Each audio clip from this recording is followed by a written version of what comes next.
अस्सलाम वालेकुम। स्मॉग का चर्चा है हर तरफ बात हो रही है स्मॉग की।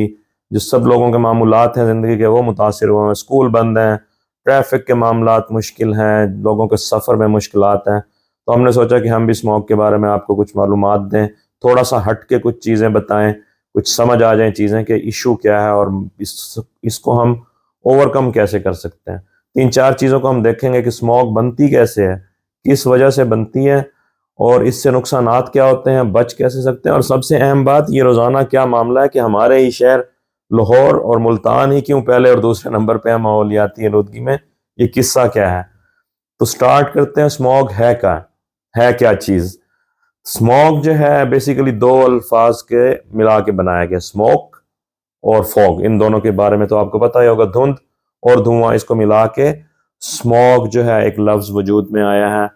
तो स्मॉग जो है वो बनती कैसे है, दो केमिकल्स हैं या मुरक्कबात हैं जो इसको बनाने में अपना रोल प्ले करते हैं। एक है नाइट्रस ऑक्साइड और दूसरा जो बड़ा एक प्रोडक्ट है वो वीओसी, उसको बोलते हैं वीओसी, नाइट्रस ऑक्साइड, और दूसरा वीओसी। और भी कुछ चीज़ें हैं जैसे सल्फर डाइऑक्साइड है, कुछ और पार्टिकल्स हैं माहौलियाती आलूदगी जो कॉज करते हैं और फिर उसके साथ ये बनाते हैं। इनको हम फोटो केमिकल्स बोलते हैं। सूरज की रोशनी जब इन पे पड़ती है तो ये सस्पेंड हो जाते हैं हवा में। वो भी हम आपको बताते हैं कि वो क्यों हो जाते हैं। पहले जो नाइट्रस ऑक्साइड है उसका सोर्स क्या है, ताकि हमें समझने में आसानी हो कि ये बनते कहाँ से है। नाइट्रस ऑक्साइड जो है वो गाड़ियों के एग्जॉस्ट से, जो हमारे कोल पावर प्रोडक्ट्स हैं, उन पावर प्रोजेक्ट्स हैं, उनमें से जो उनके एग्जॉस्ट हैं उनमें से जो निकलते हैं वो नाइट्रस ऑक्साइड है बेसिकली।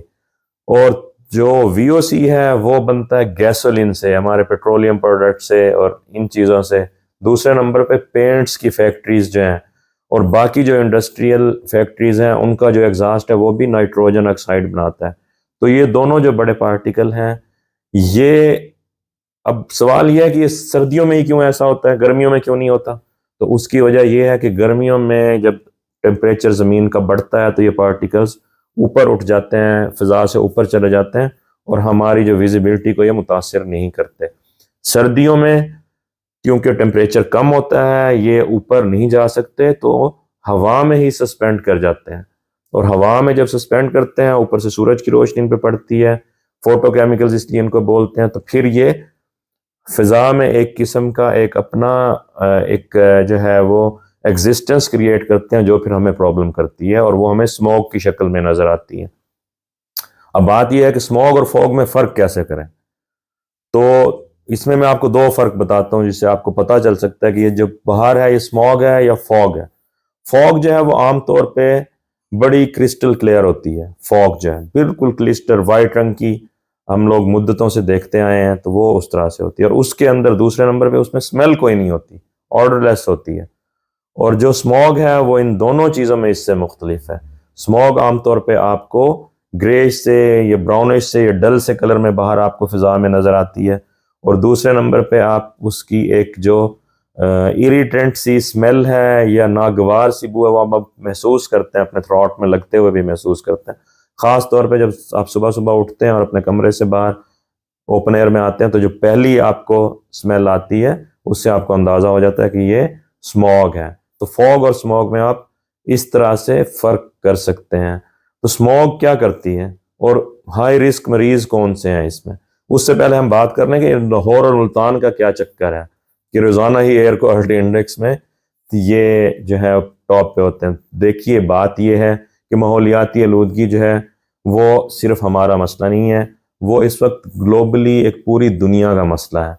तो उसको ऐसे ही लेना चाहिए, अपने आप को बहुत ज़्यादा ब्लेम नहीं करना चाहिए। ये एक ये फिनोमिना है जो पूरे दुनिया में है इस वक्त। हाँ, उसको डिनाइल में नहीं जाना चाहिए और चीज़ें देखनी चाहिए कि किस तरह से इसको ओवरकम किया जा सकता है। खाम खा में अपने आप को ब्लेम करने से मीडिया पे कि जी लाहौर जो है वो पहले नंबर पे आ गया माहौलियाती आलूदगी में, भाई वो पहले नंबर पे तो इन एक महीने में आया ना, तो बाकी जो एयर क्वालिटी इंडेक्स है ये डेली बेसिस पे पूरा साल जारी होता है। तो लाहौर या मुल्तान जो है वो तो 20 दिन या एक महीना ही रहते हैं ना टॉप पे, तो बाकी 11 महीने कौन टॉप पे रहता है, हमारा मीडिया वो क्यों नहीं बताता। तो वो दुनिया के बड़े शहर जो हैं, सब बड़े शहरों का ये मसला है और मुख्तलिफ मौसम में मुख्तलिफ जगहों पे ये प्रॉब्लम रहता है। चाहे वो मैं अब आपको एग्जांपल दूं, जो बड़े शहर हैं, इंडस्ट्रियल शहर जो बड़े भी हैं, बड़े बड़े लोगों का है, बड़े शहरों का ये इशू है। हाँ, वो लोग उसको अच्छे तरीके से हल करने की कोशिश कर रहे हैं, तो हमें भी वो ज़रूर करनी चाहिए, मगर बहुत ज़्यादा अपने आप को ब्लेम गेम नहीं करना चाहिए कि आज हम टॉप पे आ गए तो बाकी 11 महीने दुनिया के मुख्तलिफ शहर टॉप पे रहते हैं, जब हम कहीं भी नहीं होते। हमारे जो माहौलियाती आलूदगी है वो काफ़ी नीचे होती है। तो अब ये स्मॉग जो है किन लोगों को मुतासर करती है? जो एक्सट्रीम ऑफ एजेस के हैं, बच्चे और हमारे बुजुर्ग, तो इनको ख़ास एहतियात करनी चाहिए। और वो मरीज़ जिनको ऑलरेडी फेफड़ों के सांस के मसाइल हैं, जैसे कि एस्थमा के मरीज़ हैं, ब्रोंकाइटिस के मरीज़ हैं, या लंग की और पैथोलॉजीज़ हैं जिनको सांस लेने में दुश्वारी होती है, वो लोग इससे ज़्यादा मुतासर होते हैं। अलामात क्या हैं इसकी? आंखों में चुभन, आंखें बहना, खारिश होना, पानी बहना, फ्लू लाइक अलामात, नाक बंद होना, छींकें, नाक बहना, गले में इरिटेशन इतनी ज़्यादा कि आपको बहुत नागवार गुजरती है और आपके डेली लाइफ को मुतासर करती है। खांसी, ड्राई, यूजुअली ड्राई कफ और थकावट, इन सब चीज़ों के साथ ये इसकी बेसिक अलामात हैं। सर दर्द इस वजह से, तो ये बड़ी बड़ी अलामात हैं। तो हम इससे बच कैसे सकते हैं? बचना, कुछ चीज़ें तो हमें जो है वो गवर्नमेंट लेवल पे हल करने की ज़रूरत है कि गाड़ियाँ, अब हमारे क्या हालात हैं, गाड़ियों के इंजन हम कब चेक कराते हैं? पब्लिक ट्रांसपोर्ट की मेंटेनेंस का कौन ख्याल रखता है? जो ईंटों के भट्टे हैं और जो बाकी इंडस्ट्री है उसके ऊपर चेक एंड बैलेंसेस क्या हैं? वो ऑब्वियसली आप या मैं नहीं कर सकते, वो हमारी हुकूमतों का काम है कि वो उसको देखें और उनको ओवरकम करने की कोशिश करें, वरना ये मसला जो है बढ़ता ही जाएगा। और इंडिविजुअल लेवल पे हम क्या कर सकते हैं? मौजूदा सीज़न में फ़िलहाल अपने बचाव के लिए बिला ज़रूरत बाहर ना जाएं, और बाहर जाना भी पड़ जाए तो आँखों पे जो है वो ग्लासेस लगाएं, बेशक 0 नंबर की सफ़ेद ग्लासेस लगाएं, मास्क का इस्तेमाल करें, लिक्विड्स बहुत ज़्यादा लें, पानी वगैरह पीते रहें, और जब भी बाहर से वापस घर में आएँ तो अच्छी तरह बार बार अपने हाथ मुंह धोएं, कुल्ली करें, नाक में पानी डालें।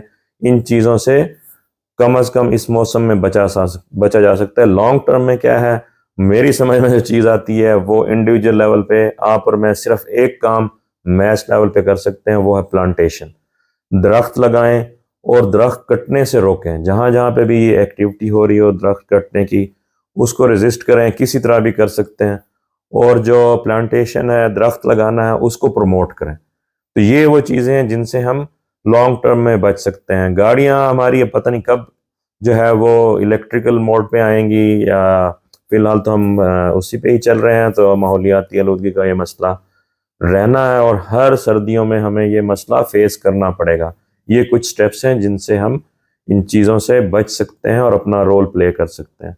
तो उम्मीद है आपको आज की डिस्कशन जो है वो पसंद आई होगी, चीज़ें कुछ समझ में आई होंगी। तो आपको अगर पसंद आई हो तो इसे अपने फ्रेंड्स से, फैमिली से शेयर ज़रूर कीजिएगा, और कोई फीडबैक हो तो वो ज़रूर दें। थैंक यू वेरी मच, सुनने का बहुत शुक्रिया। अल्लाह हाफिज़।